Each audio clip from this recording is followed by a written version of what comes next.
they have frustration because they can't always get it, but they know it's possible because they did hit it once before. Like, they're not wrong, they actually do have it. But you'll find that this person has great skills in helping other people, communicating with other people, balancing other people, harmonizing. And so they're oftentimes in counseling fields or communications fields or marketing fields, somewhere where they have to use communications words. You find writers also that have 4s in this, and sometimes a 4 will be wanting to do something, though, that is about balance. It's not political satire, let's just say it like that. It's more about balance and showing both sides of something. Okay. So a 4 vibration is a wonderful number, and it's a wonderful pattern to have. And then I'm going to go to the 5. And so then we go to a 5. And a 5 vibration. So we've got a 5, and this is a 5. 14 and a 23, and yeah, so those are good examples right there. So a person who has a soul of 5 says in their last lifetime they were doing really good healing and teaching. They were, you know, a nurse, a doctor, and this is where intuition gets even more fun, because sometimes I look at somebody and I'll go, oh, in their last lifetime they were an acupuncturist. Now, I know they were a healer and a teacher, but all of a sudden I know it was an acupuncturist, or I know it was a midwife, or I know it was an herbalist, or I know that they were in the Civil War as a nurse, right? You know, I mean, so it's funny how you have the number, and as they say in NLP, the map is not the territory. So the map is the 5, but the territory is the intuition. So, like, you know, it's in a healing teaching category, and then what I do in my mind is I start scanning intuitively, like, what's the best fit, and usually something will light up in my head. And the 5 is an interesting one because there's so many varieties, there's so many variations that can be related to healing and teaching.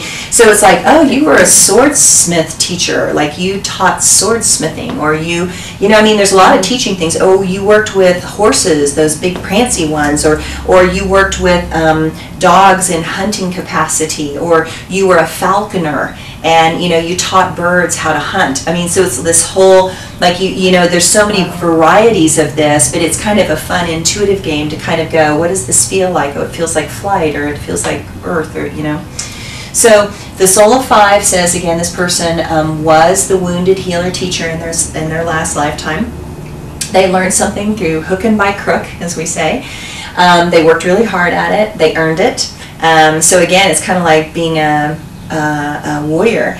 I mean, you learn to be a warrior by getting hit with swords, right? I mean, so it's a lot of work. It's earth. I mean, it's like you learn the skill physically. So they learned it the hard way. This is always the hard way when you get a 5 in here. It's not like it was handed to you as a spiritual aha. It's like I worked my muscles, got the skill, got the skill, okay? It's like that movie with Brad Pitt that was, I think it was about Troy and Achilles. And, you know, he had this one skill that he learned how to hit a sword and take somebody out no matter what their size. If he got the right angle just right, he could do that, and that was a skill he had, right? So, but this is always about skills, physical, body, earth energy skills. So this person was a healer and a teacher in some lifetime, and, you know, you use your intuition in order to find that door for them. It makes them very grounded and very stable and very down to earth, and they like grounding. It's comfortable for them. It makes them happy. And they will naturally be drawn to diet and nutrition and things like that. You'll find that oftentimes these are the health food people, or if you see people who have a lot of 5s in their numbers, they oftentimes have an athletic skill in some way, and especially if you're dealing with men, you get double 5s, you get sports people, you get soccer players, football players, gymnasts. So the 5 means that they have, this makes sense, you know, so like that whole, and you might call them, as they say in NLP, a kinesthetic learner. So they learn through their body. It makes sense, like you know it when it's in the body, and the more 5 somebody has, the more they need to get it here. Yeah, it's one thing to get it cognitively this way, but when it hits their body physically, that's when the change happens for them. It's very visceral for a 5. So then we go to a 6, and the 6 vibration.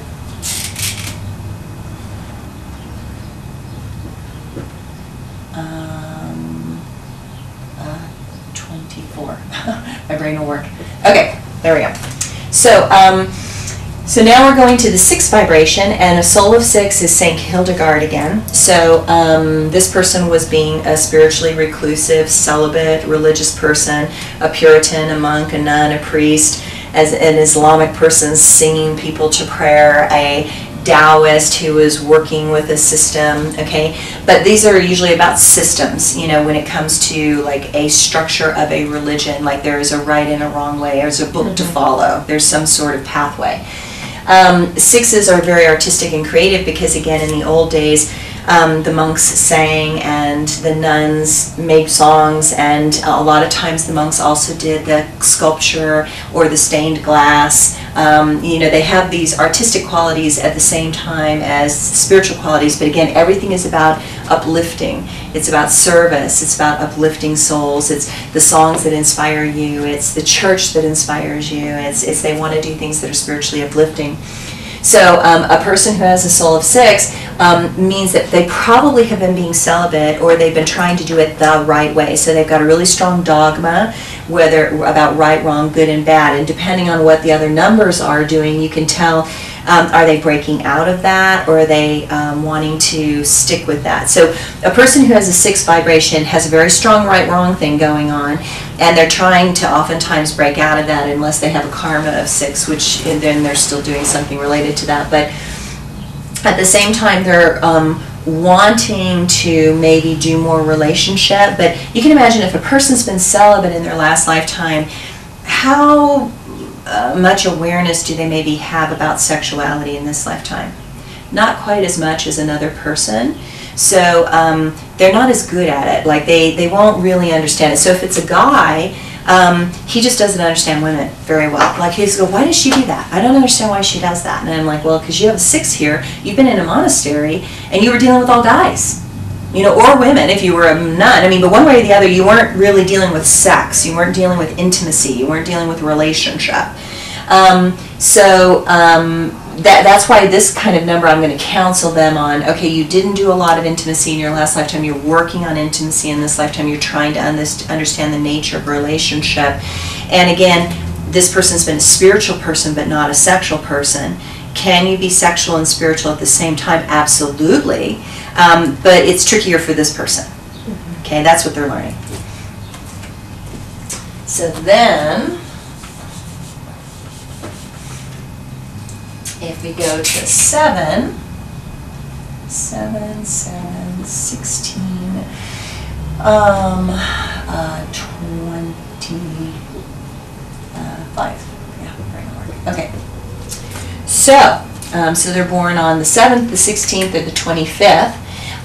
Their soul of 7 means that in their last lifetime, they were a strategist, a structured person. They were putting something together. They had the big vision, and then they knew the little steps to do along the way. And it's really fun, again, when you start using this in combination with your intuition, because sometimes I look at the 7 and I can see that they were a mathematics person, and then sometimes I look at this and all of a sudden I see sand and desert and pyramids being built, and you know, the person was helping with that. And then sometimes I look at it and I go, oh wow, I can see this big dissertation arguing, people standing up and talking and discussing something, and so it's like legal stuff or battles related to that.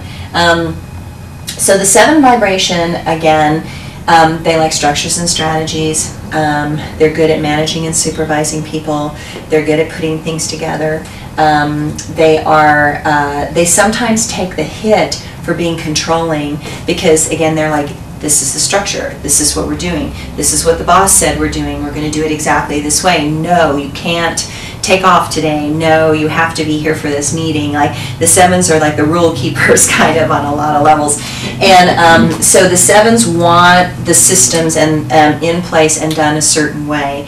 Now the point again is that a good system or is it a bad system? You know, and that's where 11s jump in and go, bad system, I've got another idea. But the 7s want to follow usually some sort of a system and or follow their own system.